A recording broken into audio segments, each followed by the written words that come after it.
Hi, welcome to this edition of Catalyst for Change. Looking and seeking to drive success and innovation in business. And today, I want to focus a little bit on, building the dream team. Now, in business, sometimes it can just feel really challenging, and I think at the moment in the current situation, I think it feels even more so with regards to try and recruit the right people into the business. And I think if you look at it in that context, how much time, energy and effort does it take to actually recruit good people? And I suspect that you're sitting there right now telling me, well, quite a lot. Building the dream team isn't just about the recruitment process. It's about attracting the right people. It's about developing those people, and it's about retaining talent. Right now, if you were to have a look at your business and maybe, ask yourself a few questions. What does your dream team look like right now today? How does your current team align with the vision and the purpose of your mission at the moment? Are there gaps for improvement? Are there areas where you could focus on the development and actually, moving the team in the direction that you would like it to go? Are you offering, attractive positions within the business, ones that people are actively looking for, even maybe if you don't have positions available right now? And what is your company culture like? Does it reflect and resonate actually deeply with what you set out to achieve?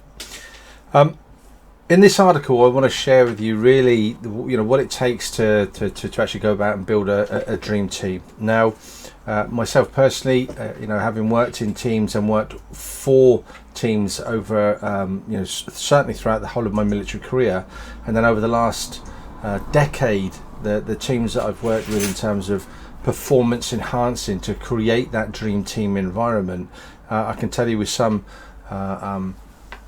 certainty that what I'm going to share with you today, if you start to implement this in your business, will have an impact over time. One of the things I think you would probably recognize is there are no quick fixes, but if we put strategy, if we then structure the process around that, if we start to really drill down and get focused on it, then we can have quite a significant difference. So what does the process need to look like in terms of developing your dream team? I mean, you're looking for skills and expertise. We're looking to actually what are the soft skills within the organization which make a difference, where people feel engaged and a part of that team. And just on that note, if you want more information on how engaged people are, go and have a look at the very latest Gallup engagement research that's just come out, state of the global workforce. You want to make sure that you're attracting people who are a good cultural fit. And within within your business, within your organization, there's also the focus with regards to growth potential. How can you develop, your team going forward? Now, within all of this, we often focus in a business with marketing to our marketplace, and sometimes we forget to maybe what we would term as enhance your employer's brand. So to actually start to recognize that, our business is a great place to come and work. Now, if you look out there in the world of business, you'll probably already identify a whole host of different organizations that are recognized as a great place to come and work.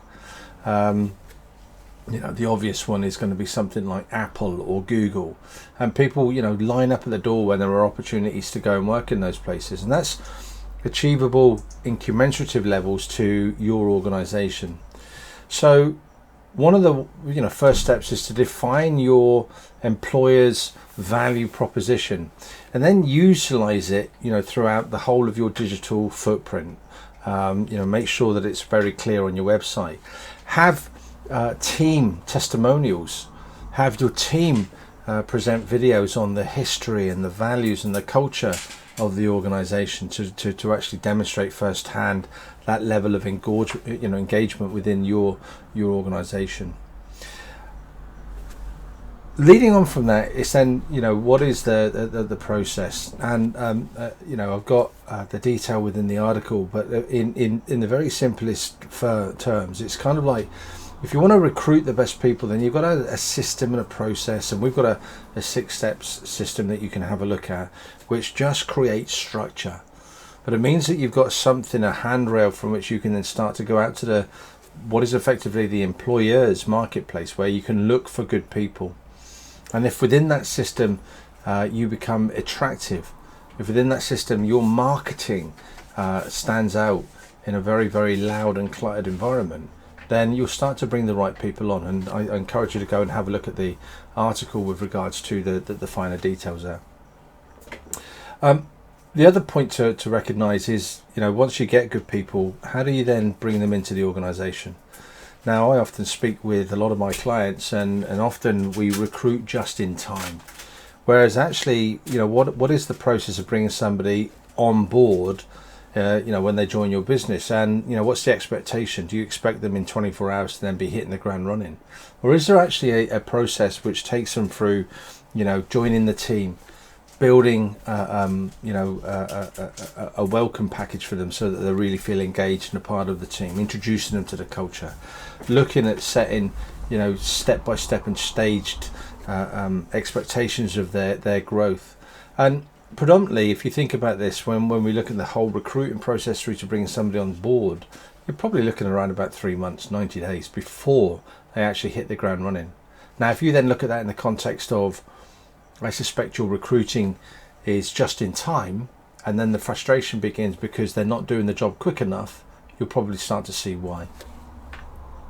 So, looking at your organisation, a couple of final points. I think foster a growth culture and development in the organisation. So once you've got them on board, what's the career pathway? What's the level of development and engagement with regards to what they would like to achieve? Because that's going to be a win-win all round. And look at celebrating and recognition of good work. Often we only ever pick up on the negative. Well, actually, if someone does a good job or creates what I would term as a marginal gain, does something small, some small win, recognise it. It's incredibly valuable. Great for the individual, great for the team. So it's hard to really capture building a winning team in such a short period of time. But if you'd like to know more, then jump onto a complimentary session with us, or subscribe to the channel and go and have a look at the other areas that we focus on. Hope that's helpful. Catch up soon.